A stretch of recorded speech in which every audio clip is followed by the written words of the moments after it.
Welcome to the Doc Smither Show.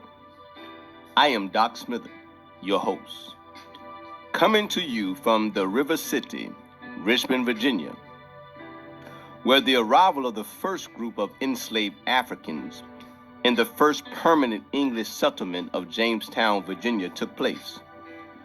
They were transported on the ship named the White Lion in 1619. Nearly 100 years after the first enslaved Africans were brought to the area of Winyah Bay, South Carolina, in 1526 by the Spanish.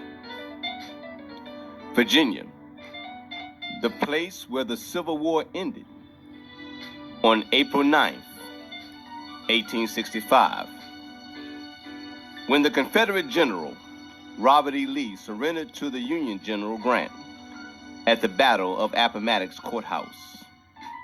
Virginia, for over 60 years the home of Katherine Johnson, the now famous black female mathematician of NASA, whose calculations of orbital mechanics as one of the first African-American scientists for NASA helped put an astronaut in orbit around the Earth. I think you're picking up what I'm putting down. Gratefully and willingly bringing to you, the listener, unbiased, unadulterated, unabated information. Keeping it real, relatable, and sometimes raw.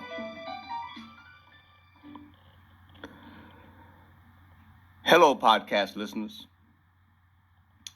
I wanted to take this moment to thank you for the comments, requests, and the shout-outs from last week's episode about the black student, education, and the state of the village. I am truly grateful to those who have tuned into this podcast.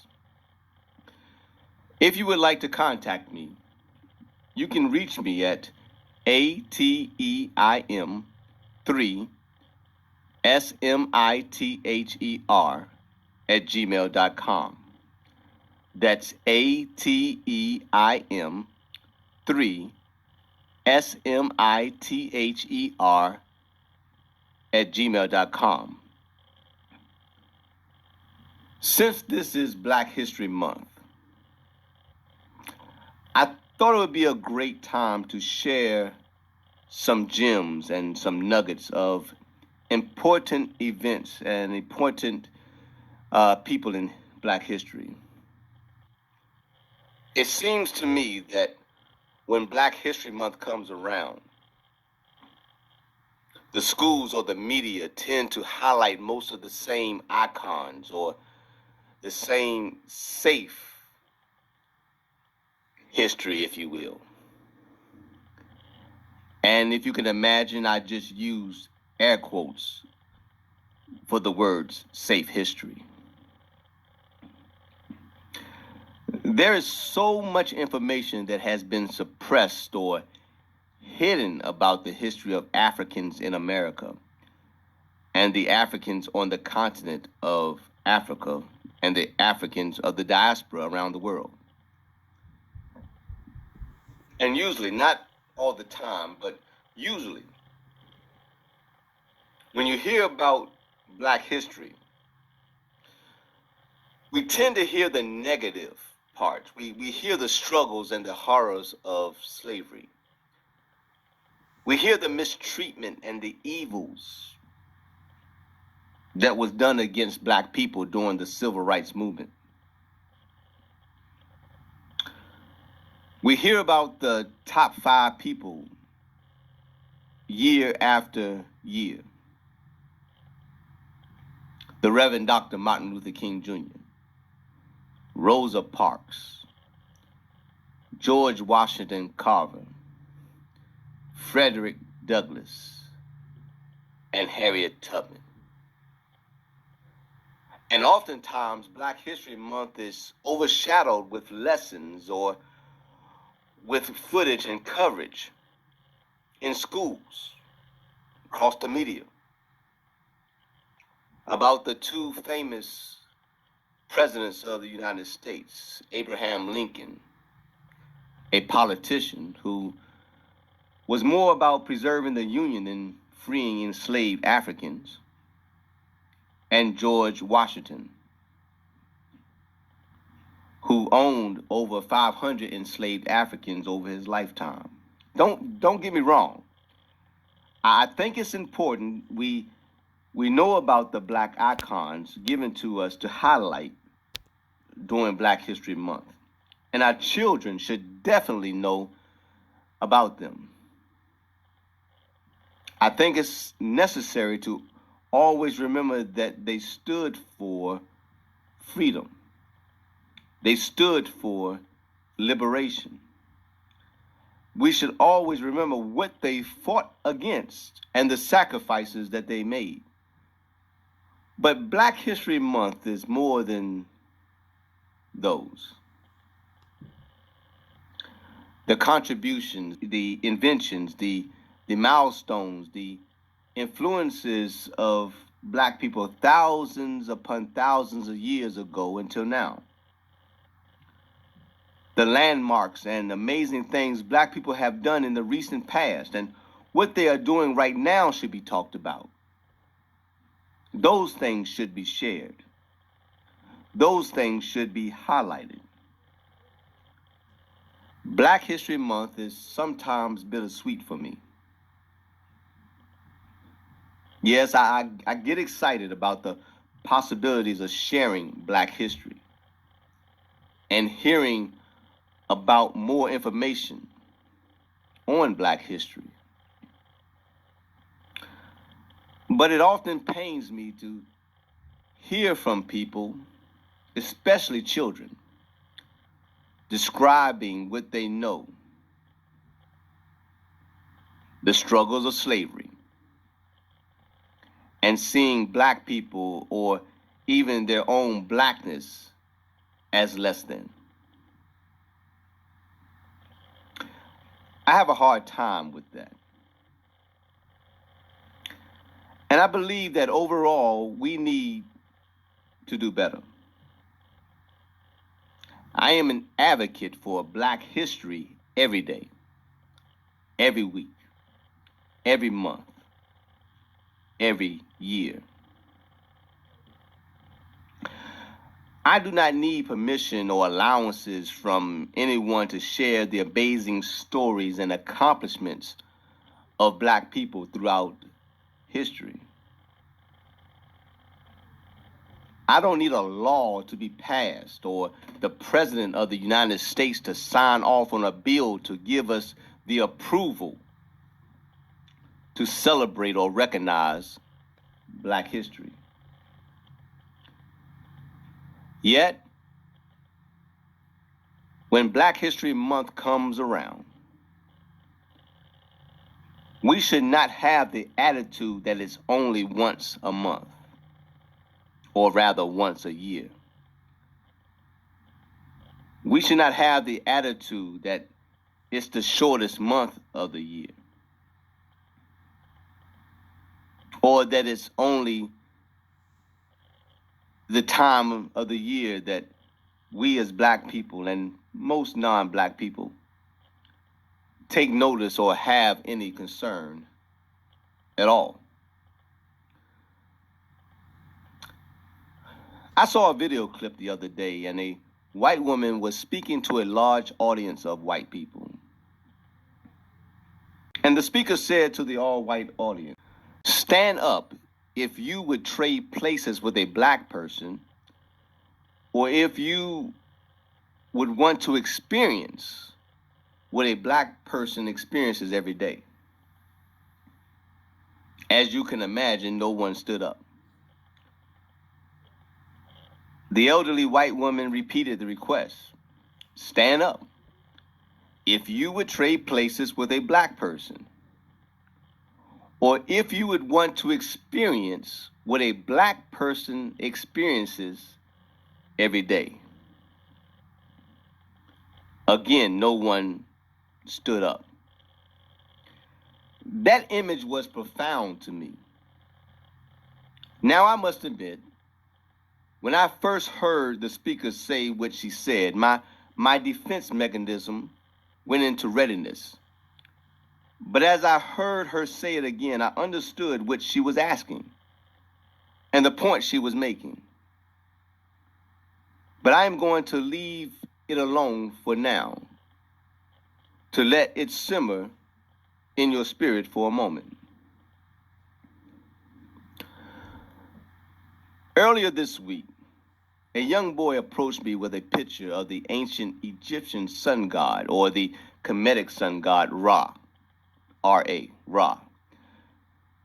It's the image of a man with a head of a hawk, wearing a large golden sun disk on his head, with a serpent wrapped around the base of the disk like a crown. Ra is the ancient Egyptian or ancient Kemetic word for sun. Ra is the solar deity that embodies the power of the sun. The young black boy said, "Mr. Smither, did you know that Ra was the sun god in Egypt?" And I said, yes. As a matter of fact, I did know that. And the young boy smiled. And then I said to him,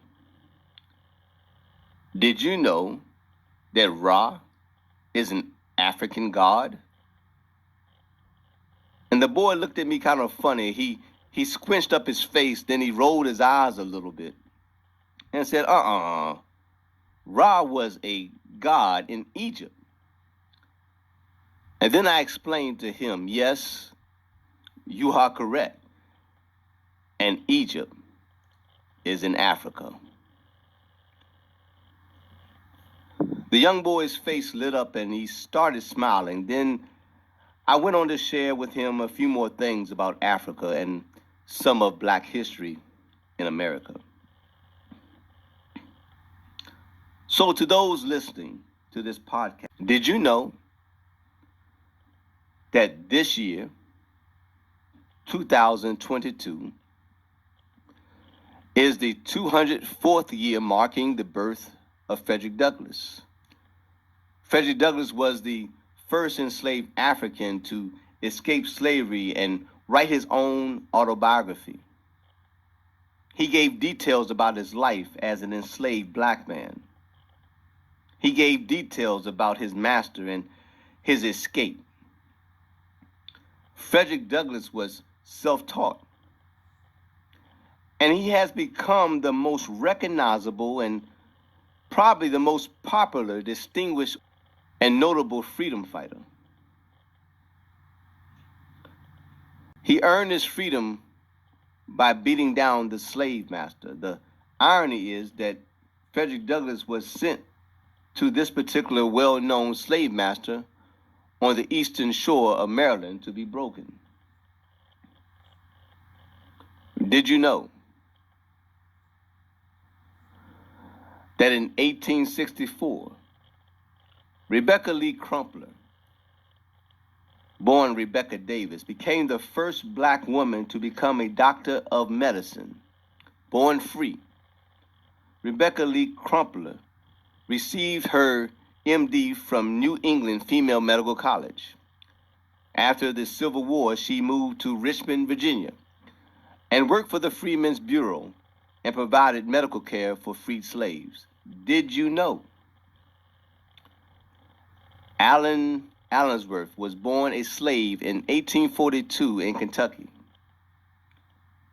He escaped slavery during the Civil War and became a soldier in the Union Army. He became a minister, an educator, and a chaplain in the U.S. Army with the Buffalo Soldiers. Allen Allensworth is the first Black American or African American to become a lieutenant colonel. Did you know the first fully Black professional basketball team was organized in 1923? The team was called the New York Renaissance, also known as the Renaissance Big Five, formed by Robert Bob Douglas.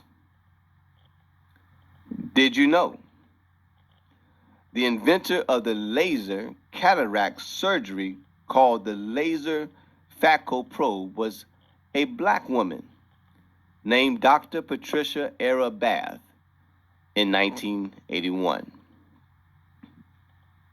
Did you know the struggle is real? The struggle of the past, the struggle of the present. The struggle will continue until all are free. Free in body, free in mind, free in soul. In 1971, Fannie Lou Hamer gave a speech, "Nobody's free until everybody's free." From the words of the great Frederick Douglass, no struggle, no progress. To see success is to know success. To know success is to live it while obtaining it. To achieve success, start by freeing ourselves and our children from victimhood, to being victorious one step, one day, one challenge at a time. So, that does it for this episode. You can also view my videos on YouTube at my YouTube channel, Doc Ken Smither. Many thanks to you, esteemed listener. Another exciting and informative episode will be coming next Saturday. Stay tuned. I will leave you with these words, quoted by James Farmer Jr. in the movie The Great Debaters. We do what we have to do so we can do what we want to do. Until next time, I've been your host, Doc Smither.